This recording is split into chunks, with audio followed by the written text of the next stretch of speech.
What's going on, guys? Welcome back to our survival world. It's been a while, but before we get into why, we got to dig a hole. So let's get to work.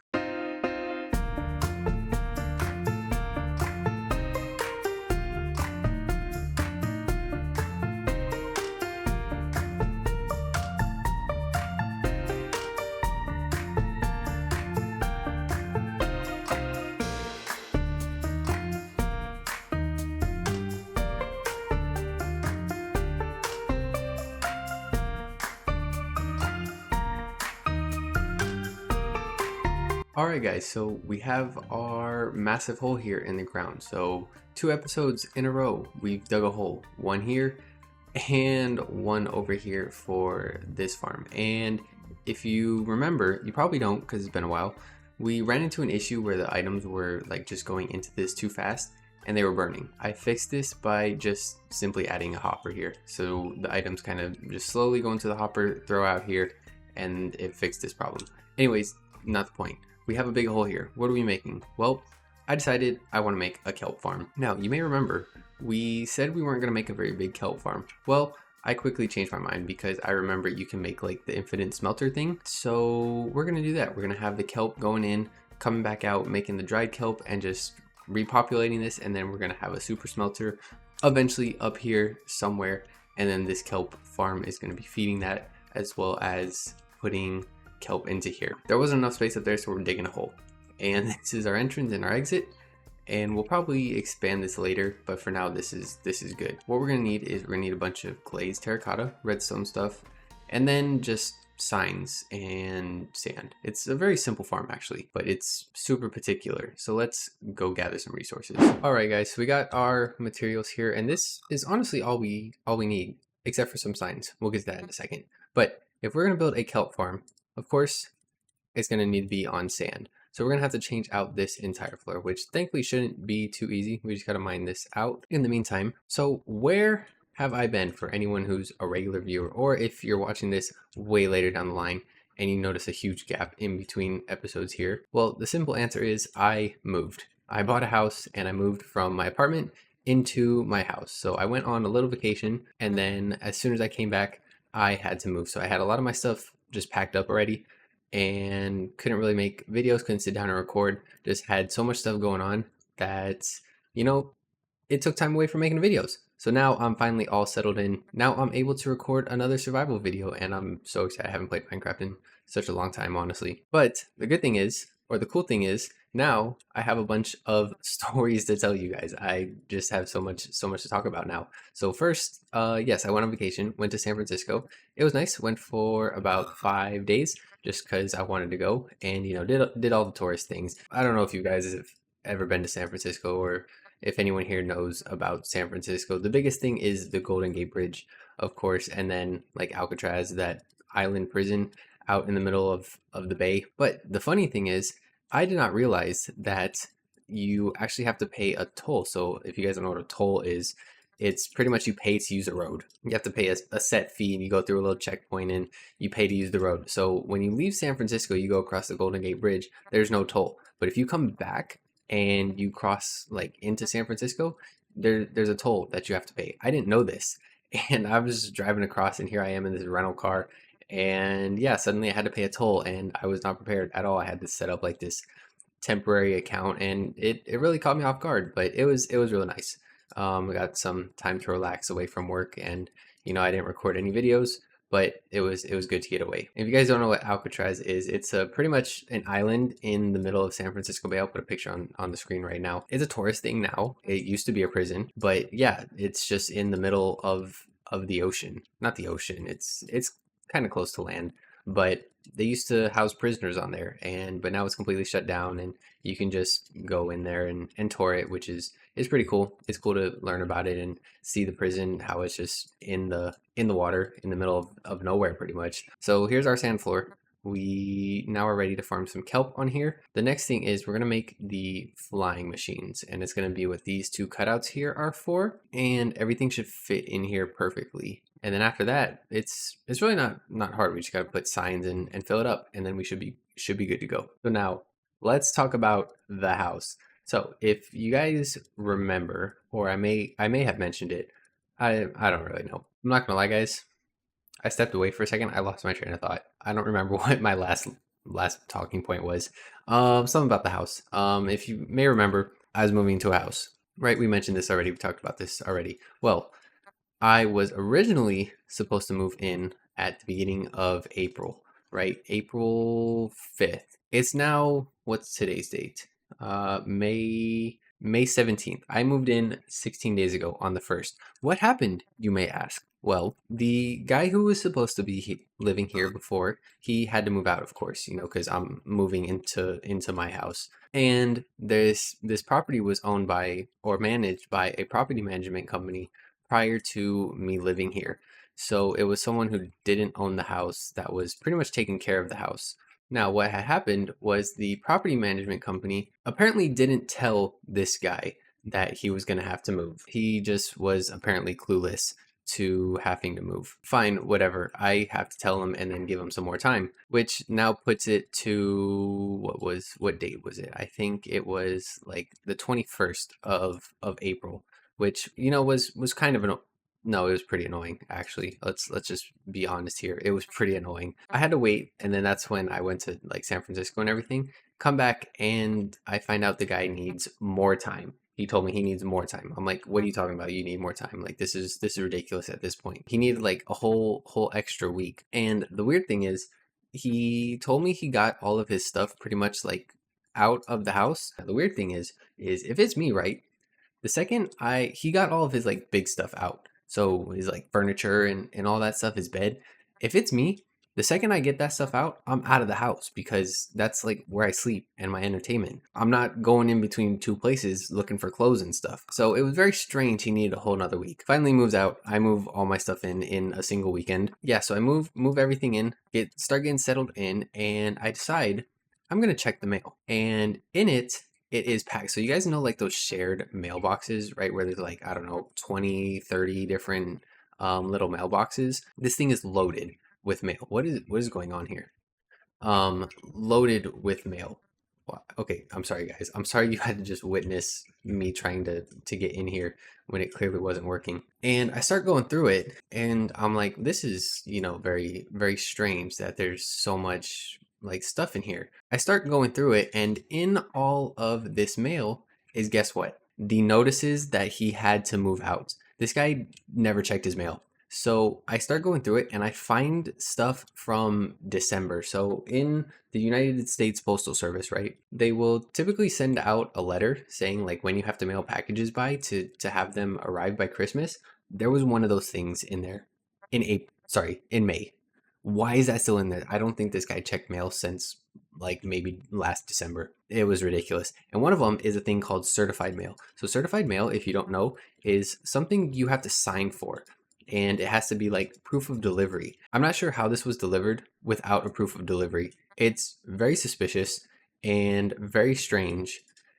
And yeah, I don't know, something else suspicious. The guy ended up not moving out when he was supposed to, but now it's all good. Now I'm in the house and we're chilling. Let me finish these things and then because I'm having a hard time focusing on both and building this, and then we can talk more about the house after. Okay guys, we got our flying machines in, and of course, there's always a problem with flying machines. Always something goes wrong. I didn't set the timings right on this one.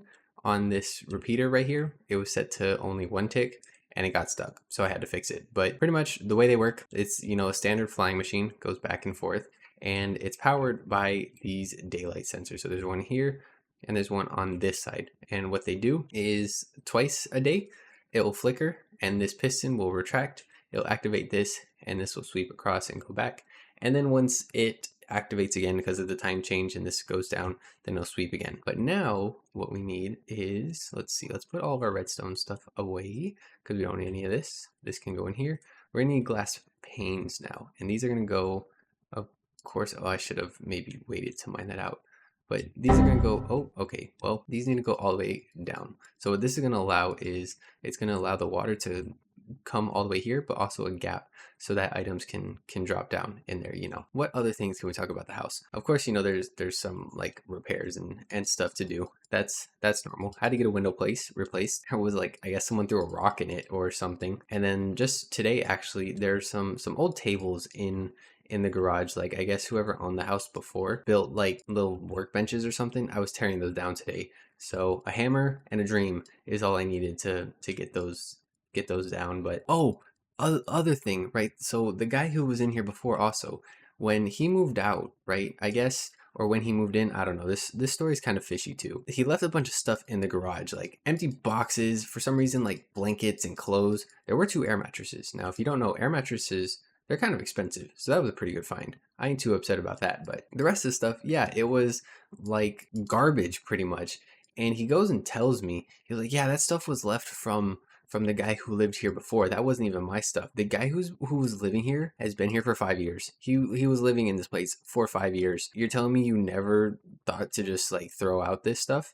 And the trash service here does like a big like garbage pickup. Sometimes it's hard to like get rid of big things like that. No, no, no, no, no. The trash service twice a year, you can put big stuff like out on the curb, and where I live, they'll come pick it up for you for free, no extra charge.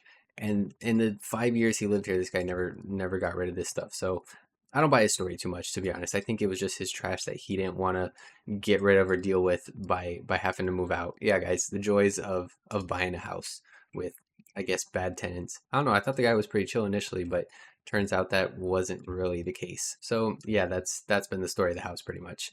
I will have to redo the bathroom here at some point. The tub is pretty old and it leaks, which if you've never had to deal with a leaky tub before, well, consider yourself lucky. In other news though, I now have an office. So before I was in my apartment, and you know, apartment living, you don't have much options. My computer was just in my bedroom. Now I have a dedicated office space. Of course, the benefit to that is, for one, my office is the room that gets hot now, not my bedroom. So then when I go to sleep, like now it's late and I'm recording, but when I go to sleep, my bedroom is going to be cold. It's not going to be hot from this computer running anymore, which is pretty legit. Another thing is I can now put like I have just this awesome office space. I have my mini hoop on this little closet in here. It's supposed to be a bedroom. Why am I just staring at these chests? It's supposed to be a bedroom, right? So there's going to be like a mini closet in here. Well, I'm using it as an office, and wow, we're going to need so much bamboo signs. We need 30 stacks. 31 stacks of 16. We might have to temporarily put some stuff in here. Anyways, I have a cool office space now. Just today, I put up a bookshelf and I started decorating the bookshelf, putting stuff on there. So that's pretty cool. And I got some shelves coming in 2 days, and there's going to be more stuff to put out.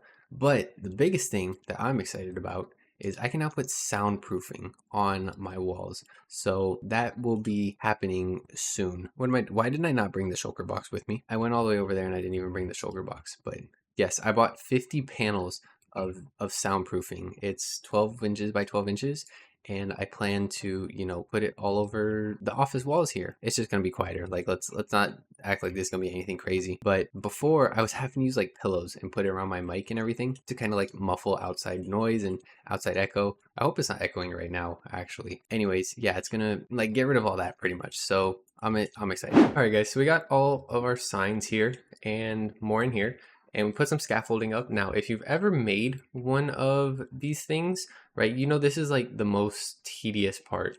So kelp farms are super particular, where they need, like, you need to have signs with flowing water on top, but then you need to put water sources underneath. And if you mess it up at all while doing this, you pretty much have to redo it. This is like the most tedious part. This is the hardest part. So what we have to do is we need to have a row of signs on this height, and it needs to be 7 long, so that way the water, it'll flow and then drop down, and then we'll have another row here, and this will continue on for, can I place one more? Oh wait, I can, I think. No, hold on, this is what the second scaffolding is here for 7 more sets. 2, 3, 4, 5, 6, 7, and then the last row is going to be down here, just like this. So the water stream is going to flow along here, and this one's 8 long, and it's going to stop right here in front of like this glass pane wall, and then you'll see why here in a second. Now we just need to place a bunch of signs. And funny enough, when I was placing this, I forgot these were going to activate and it took out my scaffolding. So we blocked off the sensors for now. But now we just got to go here and do this. And this is probably the most boring part. But real quick, guys, more house lore. I'm at work one day and I get a call from my tenant, the lady who's actually staying here like permanently. Calls me out of the blue and is like, hey, the roof just fell on my car. I'm like, oh, hold on, what? The roof fell? What are you talking about? Well, in the garage, there's sheetrock. It's a type of like building material, right? To close in like parts of your house. The sheetrock, I guess, was just old in the garage. So the sheetrock fell on her car and kind of figure out what to do. We pulled it all off and luckily there was no damage on her car, but there were some scratches. And you know, some people will just be like, oh, they're just some scratches, no big deal. Other people, they care about it. Well, this lady, she decided she cared about it and she wanted to get it fixed. And of course I had to pay for it because, you know, that's the like responsibilities of a landlord. So, but okay, I'm gonna stop boring you guys with placing some signs and let's finish this up.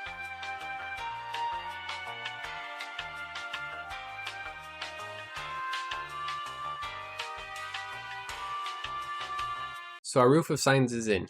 Now comes, I guess, like the tedious part, or I don't know why I moved these actually now that I realize it. We're gonna need those and we're gonna need our water buckets, or we're gonna need buckets to fill up with water. Anyways, I'm yapping. So let's get a bunch of these. Let's mine down right here and perfect. This is where we need to end up. And now let's just do a little bit of this. So, ooh, actually, no, we cannot do this spot because the water is gonna flow and start like drowning us. We're gonna need to do this. Something else, but I just have so much things to talk about, guys. It's been too long. I don't know if you guys have been keeping up with the snapshots. I have, because I make snapshot videos. Check them out. Mojang has announced a friends list for Java. So, you know, like the Bedrock friends list, how you can just like join friends world and stuff and it's super easy. Yes, that's coming to Java in the next snapshot. It works literally exactly the same. You can open your world to, it'll still have like the LAN connection, but then there's a third option now, just online, and friends from anywhere can join your world. And it's, of course, you have to be in the world, so it's not going to kill realms, right? Because you have to be in the world for it to work, but you're going to be able to join friends way easier now compared to how it used to be for Java Edition. So I think that's pretty cool, and it might convince more people to, you know, switch to Java. Also, we're on the newest update as well with the baby mob updates. We don't have anything around here. Is there something I could show? I know there's another cow around here, but I don't have any wheat now that I realized it. I don't know, there's baby mobs around here somewhere. We'll find one later. And whatever other snapshots, I don't think there's been too many. So now we gotta waterlog every single one of these signs along the back here and along the front. So then it'll fill in this whole thing, and then we place the kelp and it'll grow. And that's really it. I need some blocks, honestly. We need blocks to do this. We also we want a way to get up and down, and we don't want the water to wash away our scaffolding. We're gonna make a little like safety box here. This is gonna go up right here.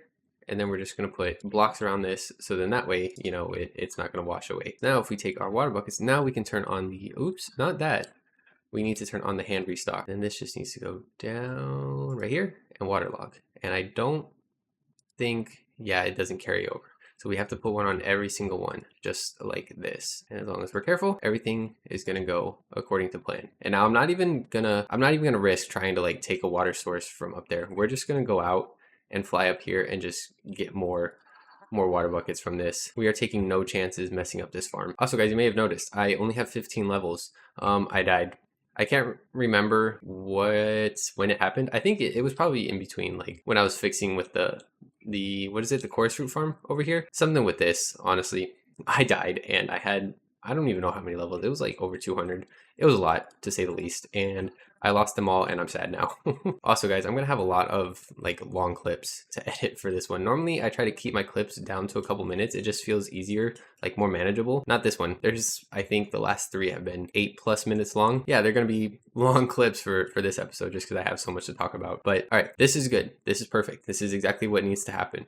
Now we just need to get some kelp, and I'm gonna show you guys a little trick to fill up water sources easily, because everything needs to be a water source, but we're not gonna put a single water source for everything in here. So let's go get some kelp and I'll show you guys a trick. So we have, I hope, enough kelp. So this is a very well-known trick. So most people probably know this, but if you place a kelp down, it creates a flowing water block into a water source. So what we're gonna do here is we're just gonna place kelp along this entire edge. And if you know how water mechanics work, you know that like when you place water in a 2x2, look, it fills it up. See, you can see it already working. So this just created water sources along this entire row. So now we just need to do the same thing for every single layer. But of course, we're not gonna build kelp all the way up. Of course we could, but we're not gonna do that. We're just gonna bone meal the kelp until it reaches the max, and all these just became water sources. And as we grow more of these, they'll start to create more water sources. And then once we do the corner ones, you'll see that it just fills in the whole thing pretty much. Okay guys, so we're getting close to the end here. We only have a couple left, and you can see a few more layers have actually filled in because these have grown.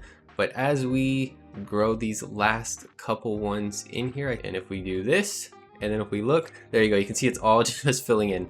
The wave of water is filling in all the open air spaces.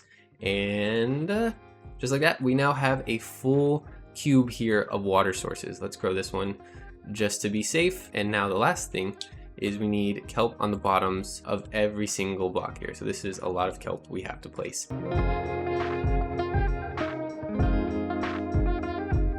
Okay guys, so we got our kelp floor in, and you can see that it's already starting to grow. So kelp grows pretty quick. So this stuff farms like really fast. But now we have a new issue. How is this all going to be collected? Well, that's where we're going to build a smelter underneath here. So what this is going to do is it's going to take the kelp, it's going to filter it in and smelt it, and then the dried kelp is going to filter out and cycle back in, and it's going to continue doing this pretty much to keep making more dried kelp to the point where we eventually have so much that we can use it for a fuel source. That way we can get more blocks and stuff that like we don't have, or when we have to smelt things, right? It'll be easier to get. Eventually when it overfills completely, then the excess kelp will... Why is this not... Hold on, this is supposed to be a single... Did I make this not long enough? Oh no, guys. Okay, false alarm, guys. This water source was placed one block further back in my testing, so this is right how it's set up, but I need hoppers, and a lot of hoppers, and we don't have any hoppers here, so we need to go get more resources. Yay. Well guys, I just came through my portal and I found this little guy. This is kind of spooky. Okay, oh, he almost poked me. Yeah, we're gonna let you live there. Should we, what do you think guys? Should we name tag him? Should we leave him here forever, or we just forget about him? I think we're just gonna forget about him. See ya, dude. Okay guys, so we got a bunch of hoppers now and some other random stuff. I picked up the water just to make this easier for now. So the middle is gonna be right here, and we're gonna have a chest conveniently right here, and we're gonna add some more hoppers here because this produces so much kelp that we want this all to be collected. Now from here, we need to actually mine out quite a big area because these are gonna connect down in here, and this is going to connect across like this. This chest, it doesn't actually need to be here, but it does need to be set up like this. Let me figure out how big of an area I need again because I kind of forgot, and we'll be back in 3, 2, 1. So we got our area down here, and it's a pretty big area. But pretty much how this is going to work is the kelp is going to flow into here, right? Go into this chest, and then it's going to go around a 3x2 little route here. Right, so the kelp's gonna flow in this way, and it's gonna eventually end up here. Underneath here will be our smokers. So there'll be a smoker here, here, and here, and then on this side here, here, and here. And then on top, we'll have the hoppers like this. And I honestly, guys, I just ripped this design straight from Impulse. That's where I saw this from. So then we're gonna need another hopper line around this spot like this because the fuel is going to need to go into the side here. So the way to like automatically farm with a hopper is the product, right, what you want to smelt goes in the top, fuel goes in the side, and then on the bottom here is the output, and we're going to need the output to come to a crafter, which is going to go right here facing upwards. So then we need more hoppers connecting into this, and then from here we're going to need a dropper facing upwards. This is going to throw into this dropper, and that's going to go across here. So the regular kelp, right, it's going to come in the top, right, and then the dried kelp is going to come out the bottom. It's going to filter to this crafter, which is going to craft into the dried kelp blocks. Then it's going to get shot up here, and then this is going to start filtering in here. And then so the first one's going to be in here, the fuel, the dried kelp, and then once this is filled up, then it's going to start going to this one, and then this one, and then eventually it's going to make it all the way down to 6 of them. We're going to have 6 of them going. The extra kelp is eventually going to come out to this spot and this spot. So this is going to be the extra uncooked kelp. and then this is going to be the extra like dried kelp.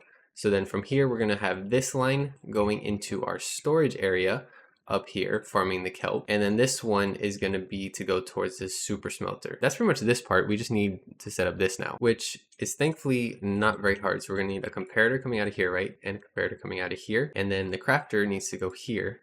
We need to fill all 9 of these up. So what this does is once this gets a signal strength of 9, right, it'll actually craft. That way it won't craft anything extra. Then we need a block here. We need a piece of redstone on here. And if we put this here, so now this crafts, gets shot up in here. This gets activated, this sees this, and this powers this and shoots it up here. For now, we're gonna leave this open for now because we are gonna need to go. Okay, like I said, we're gonna leave this open for now because we will have to come back in here, but we are gonna cover up this spot. But now we can put the water sources back in, and then that's gonna, right, center right there. Now the daylight sensors are going to be activated, and we can see it starts to flow, starts to go across. Look at all the kelp we're getting, and it flows up here into the water stream, flows across, and then it all drops down here into the hoppers. Yeah, here's our kelp farm. You can see it slowly makes its way up, right? Everything will eventually flow up. Some will get stuck in here, of course. Another issue I was running into before when testing this, how did this get up here? That's a little strange. Yeah, when I was testing this, issue I was running into is it was just not producing. What am I trying to say? Oh yeah, it was producing. It was producing too much. The hoppers couldn't keep up. So we had to add more hoppers. And it looks like everything is filtering through, and we should have a stack in here already. And then of course, you know, it's going to take longer because it's got to fill up the rest of these hoppers. I think we'll just let it sit here for a little bit. This one's about to fill up. Yeah, we'll let it sit here and fill up for a little bit. So I was AFK for a little bit, went and grabbed some resources and came back to find that this thing has fully filled up. Well, almost fully filled up. There's kelp in all of these hoppers, as well as here in all of the smokers, plus the ones below it also. So we're gonna put some lava buckets in here to get this thing kind of going. And these are all gonna start crafting once this fills up, right? Crafts, goes in here. And now we have a dried kelp block in here. So this is gonna start filling up once, you know, this fuel runs out from the lava buckets. And now this is self-sustaining. So now we just gotta AFK more, let this do its thing. I'm gonna go take care of some more things I gotta take care of. This broke also, guys. I'm so upset. I don't know how I'm gonna fix this, but I think the issue, there's supposed to be 2 boats here. There's only 1. I don't know what happened to the other one. Oh, how did I end up in here? What on earth? Yeah, anyways, that's pretty unfortunate. So we're gonna have to fix that at some point. But for now, we're just gonna go AFK up. All right, guys. So I've been AFK for quite some time now, and it's also the next day. And if you notice, there's a lot of kelp building up here. Why is that? Well, if we go take a little hop down here, and I've added 2 chests here because these are completely filled. This farm is producing an insane amount of kelp, but we do have 2 of our smokers going now. This one's got full dried kelp in here, and it's starting to fill up in here. So it's slowly but surely filling up, but now we need to figure out a solution for this, and we're just gonna pipe it into our storage thing here, you know, because we have a spot specifically for kelp. Why? Don't know, but that's what we're gonna do. So we're gonna need, of course, our favorite mangrove trapdoors. All right, guys, so we have our solution here. So this is, you know, another water stream, and then, you know, of course, it's just gonna be the standard water stream, and this is all gonna flow across. This is gonna be the regular kelp. It's just gonna funnel in here. This is already filling up. And then this one is going to be the dried kelp. The dried kelp blocks once this whole thing fills up and extra comes in here. And now we just got to connect it up here. And we got to connect it to which tunnel? This one, probably. This will probably be easiest. Just connect it up to right here, I think. Also, guys, we fixed the shulker farm. If you remember from earlier, the boat in here had disappeared. So I think just the shulker bullets had hit it, and it just took enough damage and finally broke. So now we just had to place another one in here. We had to like sneak our way in here with a little invis potion and place a boat in this dropper or dispenser. And then it placed it and just shifted them back in place, and our shulker farm is again working fine and dandy. And if we give it a second, we'll see something drop out of here. Maybe, please. Don't embarrass me in front of my friends. All right, well, I guess it's not gonna work. Anyways, you guys get the point. It's fixed. Let's build up this tube, and then I think we're gonna wrap up the episode today.